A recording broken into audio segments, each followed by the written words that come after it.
स्वतःच्या डोळ्यात प्रेम नसताना आपल्या प्रेम आपले वडील. बाप काढणार घराबाहेर दारात रडते आई पण. बाप काढणार घराबाहेर दारात रडते आई पण. ज्याला त्याला रोजच म्हणतो तुमच्यासाठी काय पण. तुझ्या आईच्या हातून बघ दिवस लेकाच्या आवाला पोटाला म्हणून किती केलते नवस. इकून तिकून तिच्या नवसाला देव सुद्धा पावला आणि तुझ्यासारखा हिरा तिच्या पदरामध्ये गावला. लहानपणी आई तुला शेतात नाही, लहानपणी आई तुला शेतात न्यायची. तुला ऊन लागू नाही म्हणून स्वतःच्या पदराची सावली धरून राहायची. भूक लागल्यावर तू ठाय ठाय रडायचास आणि आईचं दूध संपल्यावर रक्त सुद्धा ओढायचास. रक्त पाजून पोचला असले का त्या रक्ताची ठेव तरी जा पवित्र अशा मातीचा. करू नको अपमान. किती दिवस जगणार एका झाडावर तर पिकलं पान. तू गोड गोड खा पण म्हाताऱ्या आईला शिळी भाकर तरी वाट. आणि भाकर वाढायला तुझी बायको आडवी आली तिला घराबाहेर का.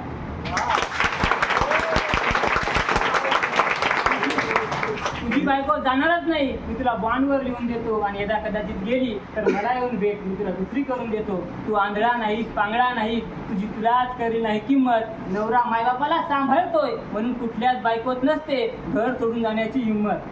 तुला वाघ बनवलं आईने तुझ्या संसारावर राहील नाही सायपण. खरा मर्द अशी तर आईचं दर्शन घेऊन म्हण आई तुझ्यासाठी काय पण तुझ्यासाठी काय पण तुझ्यासाठी.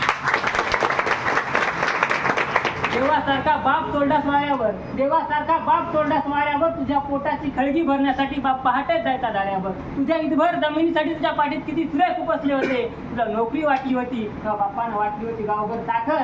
पण आताच्या ताटात नाही चतकोर तुझा शिळी भाकर. तू शांत जगावा म्हणून बाप राब राब राबतोय आणि तू शांत जगावा म्हणून बाप रातभर देवळामध्ये जागतोय. माणूस तितका चंद्रावर गेला ना तितकाच खाली गेलाय खोळ. जगाच्या अनोळख्या संस्कृतीमध्ये घरातच भरलाय तो. दुधात आटून गेले मायबाप त्यांच्या संसारावर राहिला नाही सायपण. खरे मर्द असतात तर आई वडिलांचं दर्शन करून म्हणा आई वडिलांनो तुमच्यासाठी काय पण तुमच्यासाठी काय